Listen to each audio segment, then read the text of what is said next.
નમસ્કાર. આજે આપણે વાત કરવાના છીએ એક એવી આદત વિશે જે લાખો લોકોને સતાવે છે, ગુટખા. અને જુઓ, આપણે ખાલી એના ડરાવણા નુકસાનની વાત નથી કરવાના, પણ એમાંથી બહાર નીકળવાનો જે રસ્તો છે, જે આશા છે, એના પર પણ ફોકસ કરીશું.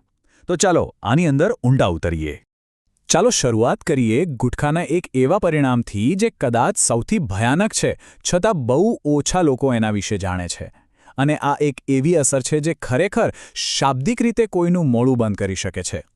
આ સ્થિતિનું નામ છે ઓરલ સબમ્યુકસ ફાઇબ્રોસિસ, ટૂંકમાં OSMF. હવે જરા વિચારો કે મોઢું જ પૂરું ન ખુલી શકે, ખાવું, બોલવું, બધું જ કેટલું અઘરું બની જાય. અને આ ખાલી એક તકલીફ નથી, આ તો એક પ્રી કેન્સરસ કન્ડિશન છે. સમજો કે શરીર એક મોટી લાલ બત્તી બતાવી રહ્યું છે, એક ચેતવણી આપી રહ્યું છે કે અંદર બહુ ગંભીર નુકસાન થઈ રહ્યું છે. પણ વાત અહીંયા જ નથી અટકતી. OSMF તો માત્ર શરૂઆત છે. આ એક એવી આદત છે જે જીવલેણ બીમારીઓની આખી એક ચેન, એક શૃંખલા શરૂ કરી શકે છે. હવે આ લિસ્ટ પર એક નજર નાખો. મોઢાનું કેન્સર, જીભનું કેન્સર, ગળાનું કેન્સર, આ બધા કોઈ કાલ્પનિક જોખમો નથી હો. ગુટકા આ બધા જ કેન્સરનું એક મુખ્ય કારણ છે. ખાસ કરીને ભારત જેવા દેશોમાં તો આ એક રોગચાળા જેવું બની ગયું છે. આ બંને વચ્ચેનો સંબંધ એકદમ સીધો છે, એમાં કોઈ બેમત નથી. અને આ નુકસાન શું ખાલી મોઢા અને ગળા પૂરતું જ સીમિત છે? ના, ગુટખા તો આખા શરીર પર હુમલો કરે છે. અહીં વાત થઈ રહી છે હૃદયરોગની, સ્ટ્રોકની, સ્વાદુપિંડ એટલે કે પેન્ક્રિયાસની ગંભીર સમસ્યાઓની. મતલબ કે આ એક એવી સમસ્યા છે જે આખા જીવનને જ દાવ પર લગાવી દે છે. તો સવાલ એ થાય કે લોકો આ આદત શરૂ જ કેમ કરે છે? મોટાભાગે ક્ષણભરની તાજગી કે ફોકસ માટે. પણ અહીંયા જે સોદો થઈ રહ્યો છે એ જુઓ તો ખરા. એક બાજુ થોડી ક્ષણોનો અહેસાસ અને બીજી બાજુ OSMF, કેન્સર, હાર્ટ એટેક અને સ્ટ્રોક જેવા ભયંકર અને મોટાભાગે કાયમી નુકસાનની લાંબી લિસ્ટ. આ ત્રાજવું ક્યાં નમેલું છે એ એકદમ સ્પષ્ટ છે, નહીં? સારું, આ બધી ગંભીર વાતો સાંભળીને કદાચ કોઈને નિરાશા થઈ શકે.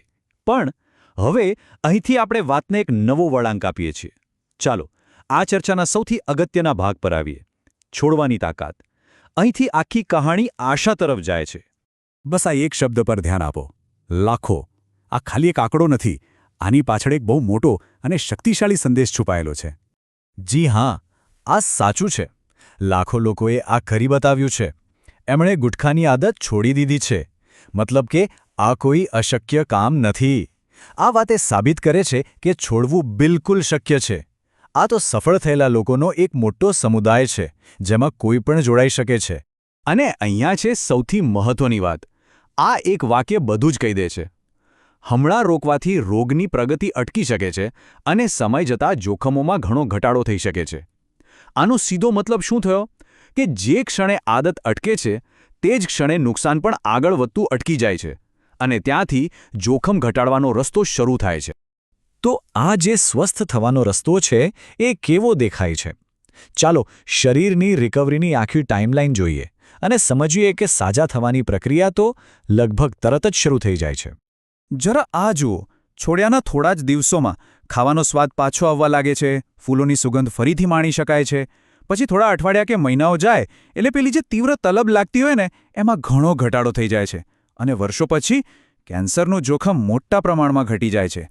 જુઓ, એકવાર નુકસાનના કારણને જ હટાવી દો, પછી શરીરમાં પોતાની જાતને સાજી કરવાની એક અદ્ભુત તાકાત હોય છે. અને આ આખી વાતનો સાર બસ આટલો જ છે.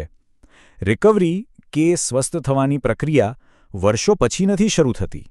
એ તો એ જ ક્ષણથી શરૂ થઈ જાય છે જે ક્ષણે છોડવાનો નિર્ણય લેવાય છે.